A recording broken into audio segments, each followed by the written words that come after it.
আহ আবার আপনাদের সময় নষ্ট করতে। তো সামনেই সরস্বতী পুজো। সরস্বতী পুজোর দিন একটু লাইভ ট্রেড করার ইচ্ছা আছে। যে যদি বিদ্যার সাথে একটু ধনও আসে, তাহলে কম্বিনেশনটা অনেক বেটার হয়। তো সরস্বতী পুজোর দিন সবাইকে রিকোয়েস্ট করব, যদি পারেন তো একটু আমার জন্য সময় নষ্ট করবেন, একটু লাইভে থাকবেন। কিছু আরো নতুন জিনিস নিয়ে আলোচনা হবে। বা বিশেষ করে প্রচুর মানুষ ম্যাক্স পেন নিয়ে জানতে চেয়েছে। তো ম্যাক্স পেন নিয়ে আলোচনা করার তো ভীষণভাবে একটা ইচ্ছা রয়েছে। নো ডাউট ডাইরেক্ট ট্রেড হয়তো বলবো না, বাট হ্যাঁ, জিনিসটাকে বোঝার চেষ্টা করব। কারণ কিছু কিছু সিচুয়েশনে না বলে বড় বিপদে পড়ে যাই। এই রেলওয়ে স্টপ ওপরে যাবে 6 মাস বলেছি, যেটা আমি আগের দিনও বললাম। কিন্তু ওই দুদিন পড়তে মানে যখন ওপরে যাচ্ছিল কোনো মেসেজ নেই, এবার লোভে পড়ে মানুষ ধরে বসে রয়েছে। এবার যেই নিচে এলো, আপনি তো বলেছিলেন ওপরে যাবে, এই সেই হেনা তেনা। আমি খালি ওয়েভস অ্যানালিসিস করে দেখিয়েছিলাম। আর বারবার একটাই কথা বলবো, আমি কোনো সেবি রেজিস্টার্ড অ্যানালিস্ট নই। তো আপনারা অতি অবশ্যই যে কোনো জায়গাতে বা যে কোনো জিনিসের মধ্যে ইনভেস্ট করার আগে যারা সেবি রেজিস্টার্ড অ্যানালিস্ট, তাদের থেকে সাজেশন নেবেন বা সব পরামর্শ করবেন, যাই হোক না কেন। তো এবার যেটা গল্প, যে প্রথমেই একটু বাজার নিয়ে কি মনে হচ্ছে না হচ্ছে বলে দিই। অবভিয়াসলি যতটুকু আমার এই ছোট মাথায়, ছোট বিদ্যাতে বুঝছি, কারণ আমি বারবার বলি যে যত পড়াশোনা করছি, আমি কত এক্সপিরিয়েন্সে, মানে মার্কেটে আজকের আমার প্রায় হয়ে গেল 24টা বছর, দেখতে দেখতে কেটে গেল। কিন্তু না, সেটা বলতেও লজ্জা করে, কারণ 24 বছরে কি শিখেছি, কি বুঝেছি, মাঝে মধ্যে নিজের কাছেও প্রশ্ন হয়। অবাক হই যখন আহ যাই হোক, থাক। তো এবার ব্যাপারটা হচ্ছে যে বাজার নিয়ে আমার ভিউ কি, স্ট্রিক্ট ব্যাংক নিফটি 62,000। আমি এখনো সেই পয়েন্টেই আটকে রয়েছি। আমি নিজে মার্চ মাসের, ফেব্রুয়ারি মাসের ব্যাংক নিফটিতে পজিশনও নিয়ে রেখেছি, যে ব্যাংক নিফটি আমি কেন 62,000 এর টার্গেটে রয়েছি। যদি আপনারা একটু ফ্ল্যাগ ফ্ল্যাগ অ্যানালিসিস করেন, আমি খুব শিগগিরই চার্ট প্যাটার্নের উপর ভিডিও করব। এবার ব্যাপারটা হচ্ছে নিফটিতে কি ঘটছে অ্যাকচুয়ালি, এটা বলতে পারেন গাট ফিলিং। 24 বছরে কিছু শিখিনি, বাট দেখেছি অনেক কিছু। কোথাও না কোথাও একটা ভীষণ গাট ফিলিং আছে, যখন বাজার আস্তে আস্তে রিটেল ট্রেডারদেরকে মারে না, মুভ করছে 850 নিফটি চলে গেল আগের দিন। ওরকম মুভমেন্ট দেখে আমাদের সবার মনে হচ্ছে যে এই আজকের ব্রেকআউট করবে, আজকের ব্রেকআউট করবে, লাফিয়ে ঝাঁপিয়ে কিনতে যাব। আবার কিন্তু ওখান থেকে 150 পয়েন্ট বাজার ফেলে দিল। তো যখন বাজার এইভাবে কাটে, তার মানে কিন্তু বাজারে একটা ঝড় আসার সিচুয়েশন তৈরি হচ্ছে। ভিক্স 11 11.5-তে দাঁড়িয়ে, যার জন্য আমি তো সেই ঝড়টাকে উপরের দিকেই আসবে এক্সপেক্ট করব আমার ছোট্ট নলেজে। এর পরের ইম্পর্টেন্ট জিনিস কি আসে, নিফটি যদি আপনারা নোটিস করেন, 25,650 থেকে 25,850, যতক্ষণ না 25,900 টপকাচ্ছে। আর 25,900 টপকানোর পর 26,450, এই দুটো লেভেল কিন্তু খুব ভাইটাল হয়ে যাচ্ছে। আমি এর আগেও বলেছিলাম নিফটি 26,450 না টপকালে শিওর হচ্ছি না। আর নিফটি 26,387 থেকেই কিন্তু ফল করেছে। আগের দিন একজন সিগারেট খাওয়া নিয়ে না ফেসবুকে আমাকে খুব লম্বা মেসেজ করেছে যে আমি একটা টিচিং করছি, এটা উচিত নয়। ইচ্ছে করে করি না বস, মানে না হলে চলে না, তাই করে ফেলি। তো যাই হোক, এবার তাহলে এবার যেটা ব্যাপার, যে নিফটিতে যে কোনো ফ্রেশ পজিশন যদি কারুর নেওয়ার হয় বা নেব বলে মনে হয় না, তার একদমই কিন্তু উচিত যে সবসময় যেন সে চেষ্টা করে, কি বলবো, 25,900 এই লেভেলটা যতক্ষণ না টপকাচ্ছে, ততক্ষণ যেন পজিশন না নেয়। আমি আবার বলবো, 25,900, 25,900 টপকালে আবার এই 26,500 ট্রেন্ড লাইন। আর এটা কিন্তু যেসব স্টুডেন্টরা জানো ট্রেন্ড লাইনের সিগনিফিকেন্স, জানি না কতটুকু শেখাতে পেরেছি।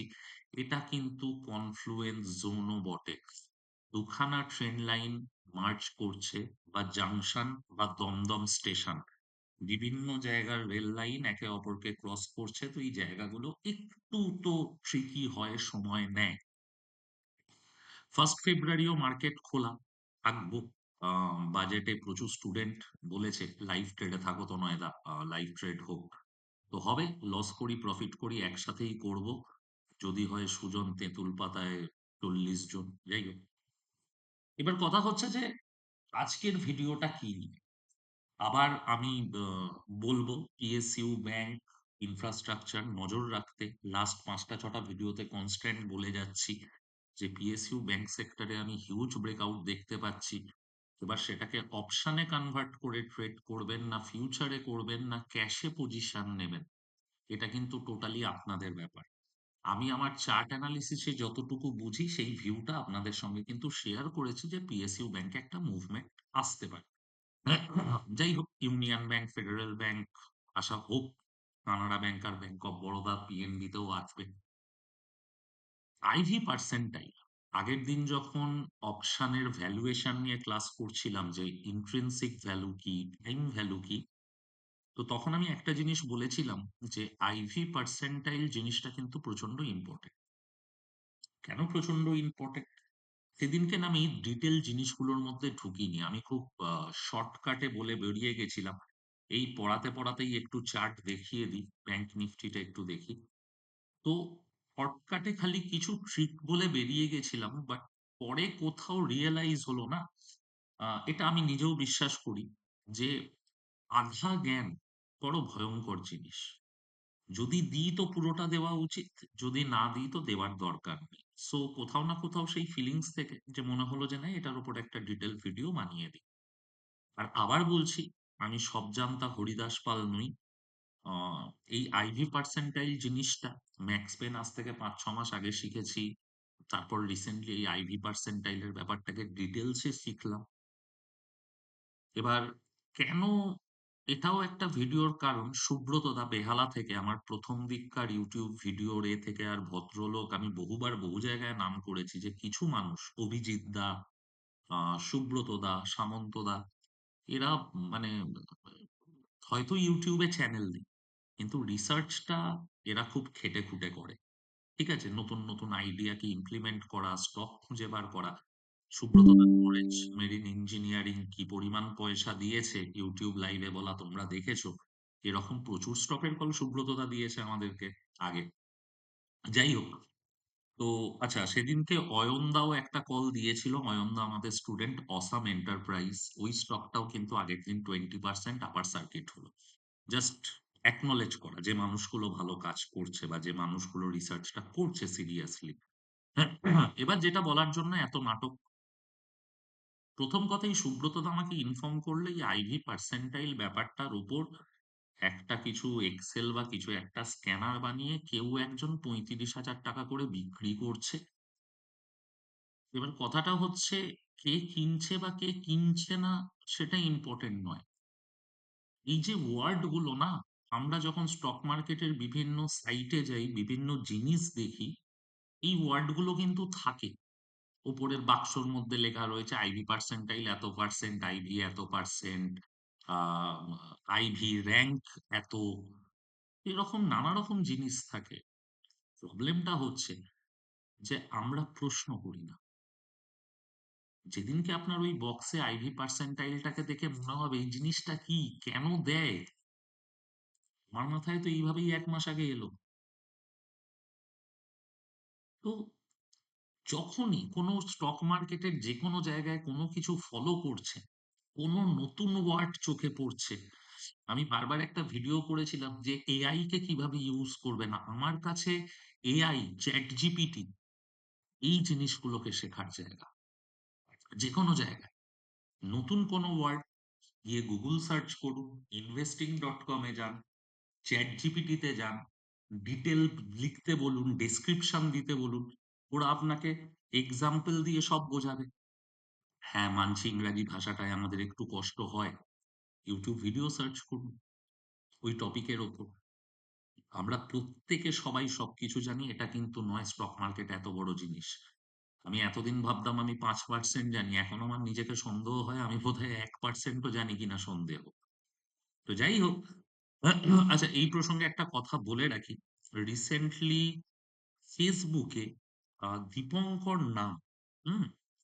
এটা ছেলে আ খুব সুন্দর ভিডিও করছে মিউচুয়াল ফান্ডের উপর। ঠিক আছে?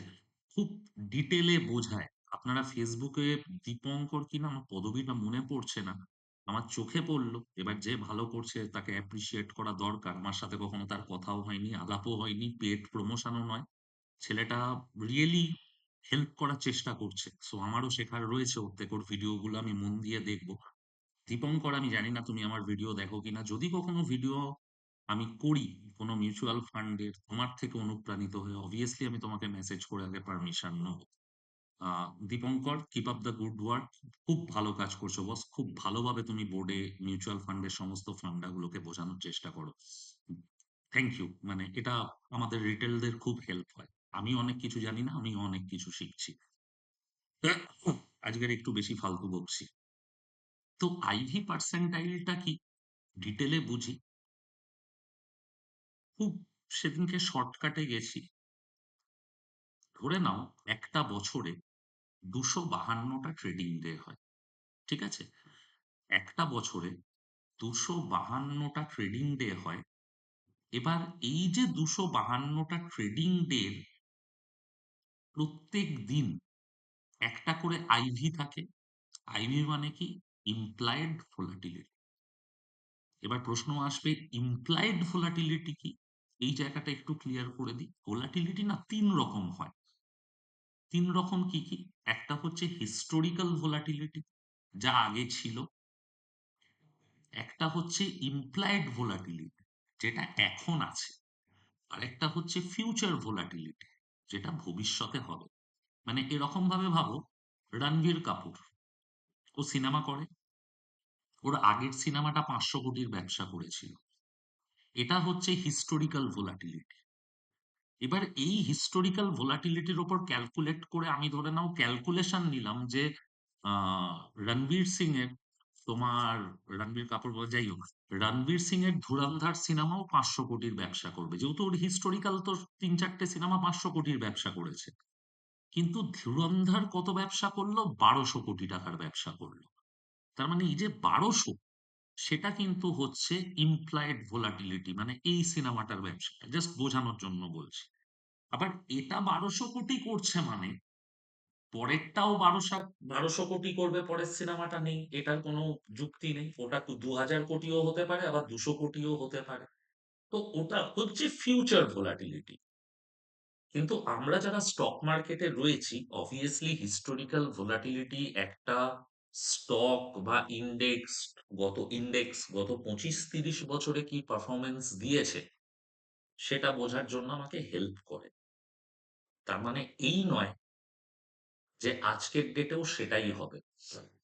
আমরা একটা অ্যাজাম্পশন নিই। মানে ধরে নাও বিরাট কোহলি আগের ১০টা ম্যাচ খেলেছে, ৮টা ম্যাচে সেঞ্চুরি করেছে। তার মানে তো জরুরি নয় বিরাট কোহলি আজকের ম্যাচেও সেঞ্চুরি করবে। ০ রানেও আউট হতে পারে, ২০০ও হতে পারে। কিন্তু ওই যে ১০টা ম্যাচে ৮টা সেঞ্চুরি, ওটা দেখে আমি বুঝতে পারছি যে না, বিরাট কোহলি প্লেয়ারটা ভালো। তো এই জায়গা থেকে ইমপ্লয়েড ভোলাটিলিটি মানে আজকের সে কি করবে সেটা কিন্তু সবচাইতে ইম্পর্টেন্ট হয়। হিস্ট্রি ঠিক আছে, আর ফিউচার অপশন ট্রেডিং এ কাজে লাগে অন্যভাবে, সেটা পরে কখনো আলোচনা হবে। তো ইমপ্লয়েড ভোলাটিলিটি হচ্ছে আজকের ডেটে অপশনের যে বিভিন্ন অর্ডার আমরা পুট করছি, সেটা নিফটির হতে পারে, ব্যাংক নিফটির হতে পারে, স্টকের হতে পারে। যার যেরকম অপশনে বাই সেল অর্ডার দেওয়া হচ্ছে তার উপর বেস করে কিন্তু আইভি বা ইমপ্লয়েড ভোলাটিলিটি ক্যালকুলেট করা হয়।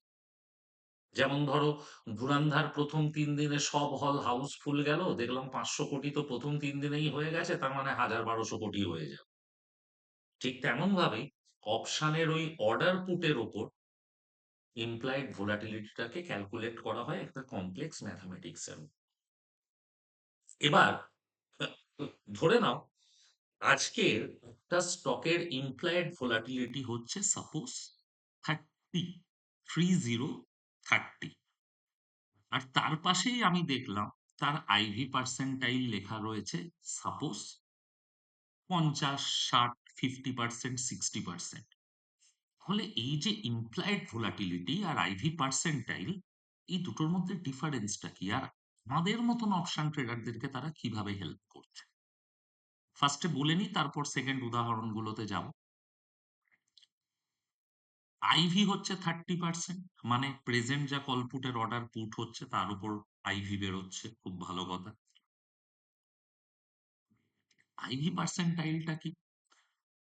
এই যে 30 আইভি আজকের ডেট থেকে গত 252 দিন, আবার বলছি, আজকের সাপোজ 18ই জানুয়ারি বা 16ই জানুয়ারি বা 17ই জানুয়ারি, আজ থেকে আগের 252 দিন, 252 ট্রেডিং ডেজ, শনি রবি ছুটির দিন এগুলো কিন্তু বাদ দিতে হবে, 252 ট্রেডিং ডেজ এর মধ্যে এই যে আজকের আইভি 30 কত পার্সেন্ট টাইম তার নিচে ছিল। মানে আজকের যদি 30 হয়, গত 252 দিনে আইভি কতবার বা কতদিন 30-এর নিচে ছিল। এবার দেখা গেল গত 252 দিনের মধ্যে 200 দিন 30-এর নিচে ছিল, 52 দিন 30-এর উপরে ছিল। বা দেখা গেল যে 100 দিন 30-এর নিচে ছিল, 152 দিন 30-এর উপরে ছিল, সেটা যাই হোক। এবার সেটাকে একটা ম্যাথামেটিক্স এর মাধ্যমে, ম্যাথামেটিক্সটাই আমি কখনো বোর্ডে বা লাইভে করে দেখিয়ে দেবো, আজকের করার মতো না, শরীরে এনার্জি নেই, প্রচুর ক্লাস ছিল। তো ক্যালকুলেট করে যখন দেখা যাচ্ছে যে কোনো একটা স্টকের আইভি 30 আর আইভি পার্সেন্টাইল সাপোজ আমাকে দেখাচ্ছে 75 বা 80%, তার মানে আমাকে এটা বলছে যে গত 252 দিনে এই স্টকটার আইভি 252 দিনের 75% টাইম বা 80% টাইম 30-এর নিচে ছিল। তার মানে একটা কমন জিনিস যে 70-80% টাইমে একটা স্টকের আইভি লাস্ট 1 বছরে নিচে ছিল, সেটা আমাকে কিন্তু আইভি পার্সেন্টাইল বলছে। এবার ভালো করে বোঝো, বেসিক্যালি আমাকে বোঝাতে কি চাইলো, যে ভাই এই স্টকটার আইভি 30 80% টাইম গত 252 দিনে এই স্টকটার আইভি 30-এর নিচে ছিল,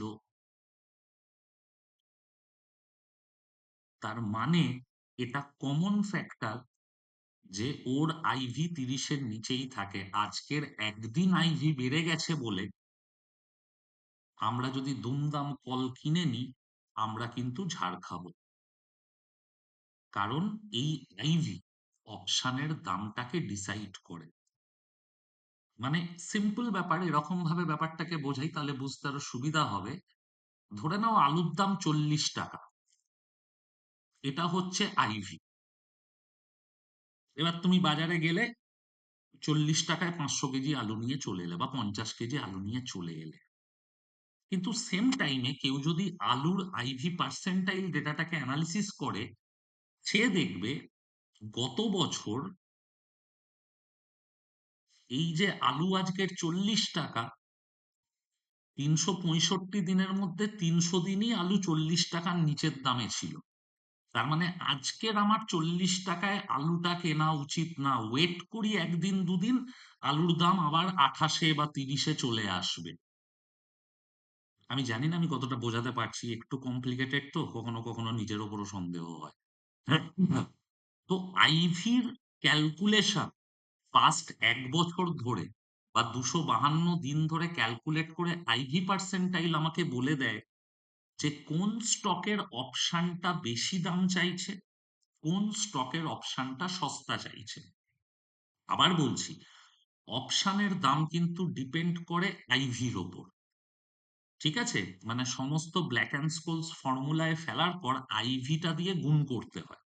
এবার আইভি যত বেশি, গুণফল তত বেড়ে যাচ্ছে, অপশনের দাম তত বেড়ে যাচ্ছে। আইভি যত কম, গুণফল কম আসছে, তার মানে অপশনের দাম আমরা কমে পাচ্ছি। তো যখনই আমাকে আইভি পার্সেন্টাইল বলছে ভাই 80% টাইমে এই স্টকটার আইভি 30-এর নিচে থাকে, তখন যদি আমি 32-এ আইভি ওই স্টকটাকে এই টাইমে কোনো অপশন বাই করি, আমার ঝাড় খাওয়ার চান্সেসটা কিন্তু প্রচন্ড হাই হয়ে যাচ্ছে। আমি বলছি না, আমি ভগবান নই বা কোনো স্টাডি ভগবান নয় যে এটাই শেষ কথা, না। বাট প্রবাবিলিটি, আমি বারবার বলি কোয়ান্টিটিভ অ্যানালিসিস আগামী দিনে সবচেয়ে বড় ফ্যাক্টর হতে চলেছে। আমি যার জন্য আজকের 91টা ক্যান্ডেল প্যাটার্ন আছে, আমি মাত্র 3টে ক্যান্ডেল প্যাটার্ন শেখাই। আমার 3 মাস নষ্ট করার নেই ক্যান্ডেল স্টিক নিয়ে। আমি আজকের কাপ অ্যান্ড হ্যান্ডেল ফ্যান্ডেল নো ডাউট কাজ করি, কিন্তু তার সাথে গাটলে প্যাটার্নকেও শেখার চেষ্টা করছি, বা কোয়াসিমোডও শেখার চেষ্টা করছি, বা অ্যাডাম অ্যাডাম অ্যাডামি শেখার চেষ্টা করছি। তো আইভি পার্সেন্টাইল আমাকে বেসিক্যালি বলে দেয় তুমি কোনো একটা অপশনকে কতটা কস্টলি ওয়েতে কিনছো। এবার অপশন কস্টলি কখন হয়? স্টকটায় একটা বড় আপ মুভ হলো, কলগুলো দেখা গেল কস্টলি হয়ে গেছে। স্টকটায় একটা বড় ডাউন মুভ হলো, পুট গুলো দেখা গেল কস্টলি হচ্ছে। আর আমরা কি করি? যখন কেউ দুম করে দৌড়ায় কল কিনি, যখন কেউ দুম করে পড়ে আমরা পুট কিনি। কিন্তু ওই কেনার পরই দেখি যে আর পড়লো না, আবার একটু ঘুরে গেল, 10 দিন ঘুমিয়ে পড়লো, আমি টাইম ভ্যালুতে লস খেয়ে যাচ্ছি। তো সিম্পল ওয়েতে যখন আইভি পার্সেন্টাইলকে খেলা হয় ছকে, বলা হয় যে আইভি পার্সেন্টাইল যখন 30-এর নিচে থাকবে, তার মানে ওটা হচ্ছে রেয়ার কেস। যে মাত্র সারা বছরে 30% টাইম স্টকটার ভোলাটিলিটি এই লেভেলটার নিচে ছিল, তার মানে ও কিন্তু ওপরে যাবে।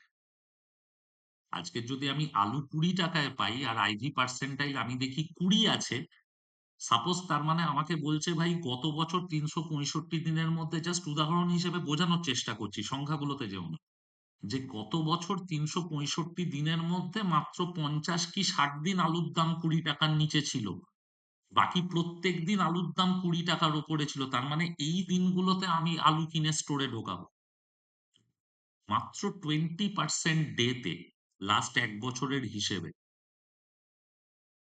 আবার এটাই যখন 70% হয়ে যাচ্ছে, তার মানে এটা হয়ে যাচ্ছে বেশি ঘটা ঘটনা, যেটা কমনলি বেশি ঘটছে। যে ভাই আইভি 80% এটার নিচে ছিল, তাহলে এখন যদি তুই কল কিনিস ঝাড় খাবি। 30% টাইম এটার নিচে ছিল, তার মানে এখন যদি আমি কিনি এটা 70% চান্স ওপরের দিকে যাবে। তো আইভি কে নিয়ে অঙ্ক কষে আইভি পার্সেন্টাইল আমাকে বলে যে গত 1 বছরে কোন জিনিসটা ম্যাক্সিমাম ঘটেছে আর কোন জিনিসটা মিনিমাম ঘটেছে। যখন যখন মিনিমাম সিচুয়েশন আসে, ইন জেনারেল থিওরিতে বলা হয় আইভি পার্সেন্টাইল 30-এর নিচে থাকলে সেই স্টকটাতে যখন আমি কোথাও ব্রেকআউট ফ্রেকআউট দেখতে পাবো, আমি কল কিনবো। যেমন আগের দিন ক্লাসের শেষে আমাকে একজন পাঠিয়েছিল যে বিএসসির আইভি পার্সেন্টাইল 20-21-এ আছে। তার মানে বিএসসি যদি কালকে 3030-এ ফর্সে ব্রেকআউট করে, দেন আমি ওই আইভি পার্সেন্টাইল থাকলে আমি কল কিনবো বা যা হোক কিছু, হোয়াট এভার। জাস্ট বলছি, আমি সেবি রেজিস্টার্ড অ্যানালিস্ট নই, জাস্ট উদাহরণ দিচ্ছি বোঝানোর জন্য। আবার ঠিক তেমন ভাবেই যদি এই আইভি পার্সেন্টাইলটাই যখন 80-র ওপর চলে যাবে, তখন যদি আমি অপশন বাই করি, ওটা আমি প্রচন্ড হাই ভ্যালুতে কিনছি, হতে পারে যে পরের 2-3 দিন মুভমেন্ট হবে না, স্টকটা পড়ে যাবে। ছোট্ট উদাহরণ,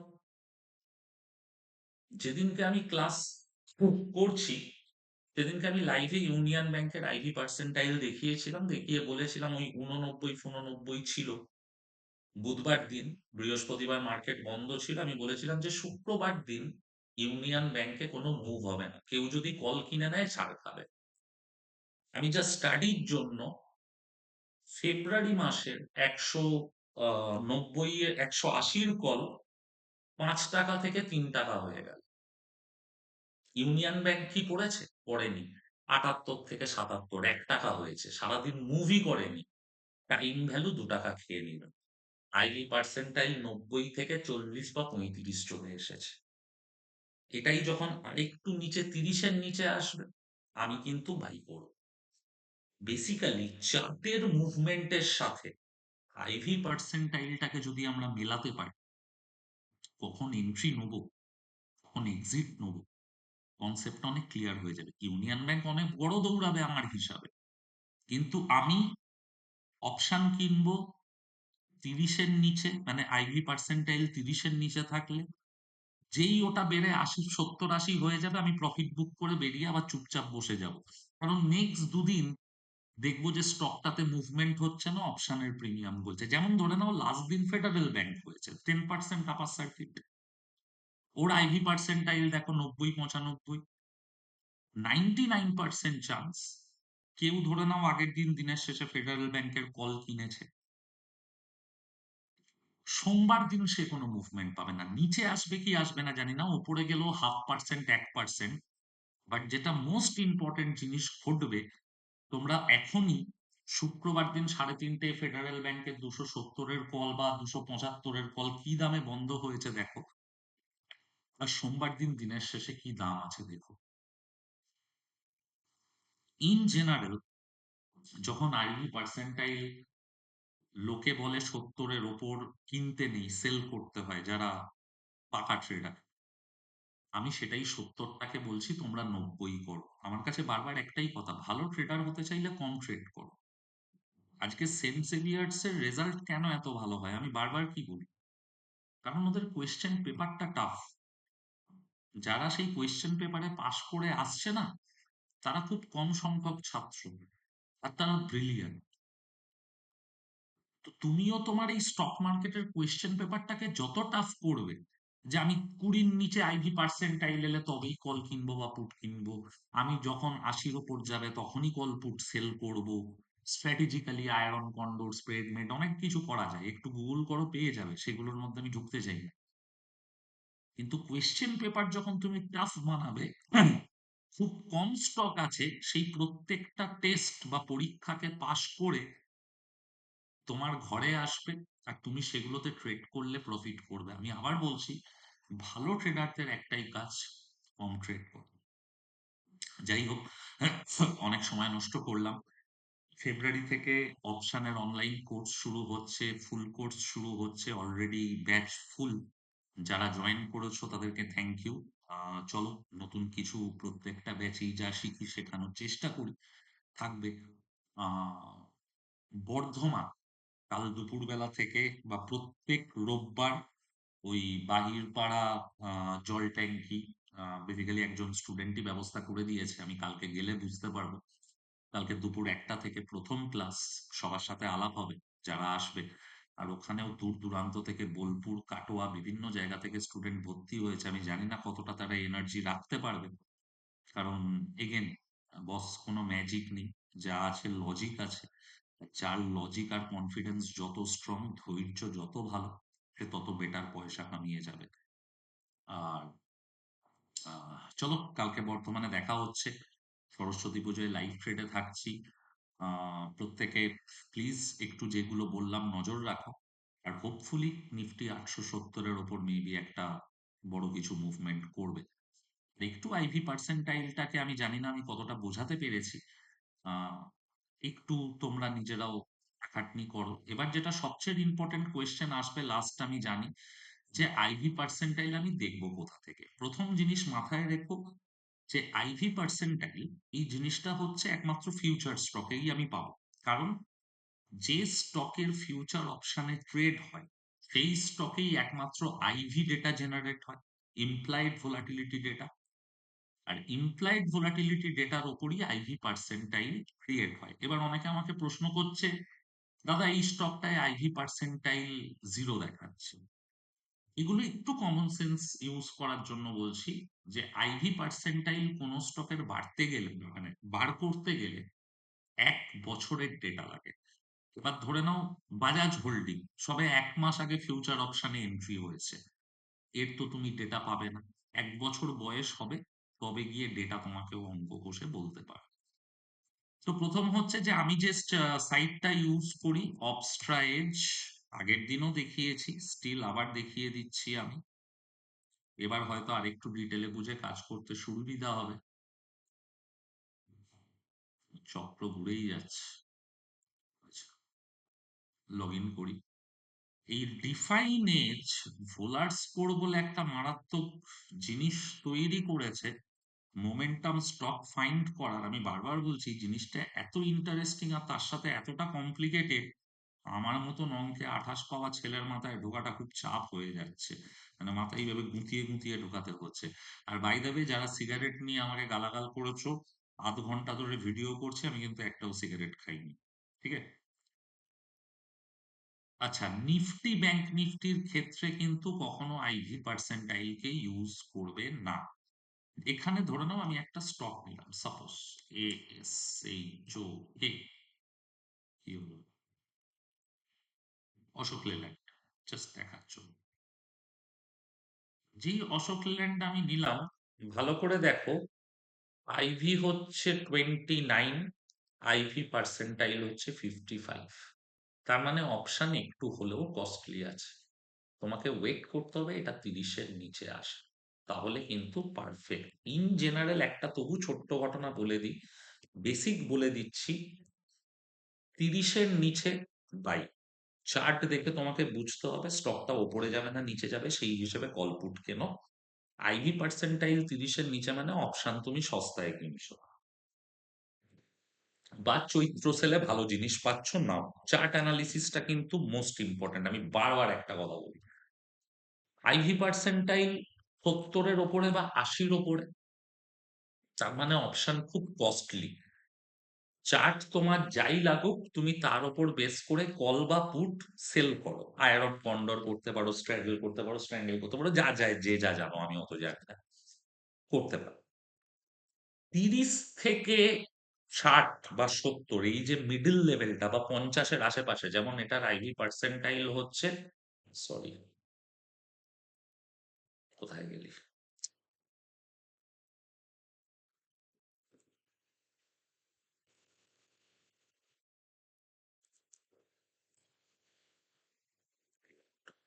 প্রবলেম নিজে নিজে চলে আসছে।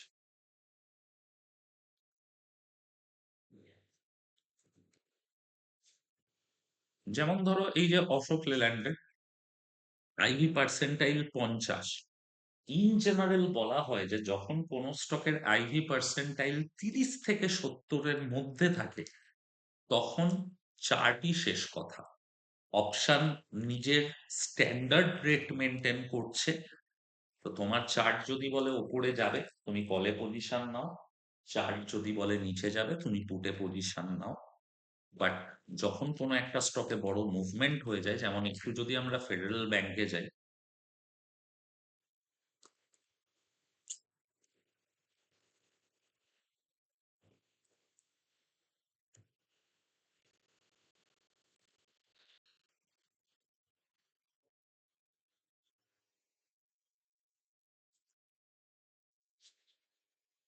Ivy percentile 96।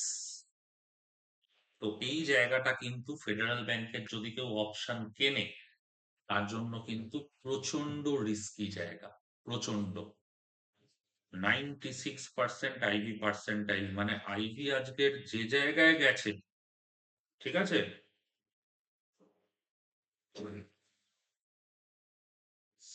96% টাইমে এই আইভি মানে 34.87, দেখো বক্সে লেখা আছে, এর নিচে থাকে ফেডারেল ব্যাংকের আইভি। মানে আলু আইভি এখন 34 টাকায় পাওয়া যাচ্ছে। গত বছর যদি 100টা দিন থাকে, তার মধ্যে 96 দিন আলুর দাম 34-এর নিচে ছিল, এটা আইভি পার্সেন্টাইল আমাকে বলছে।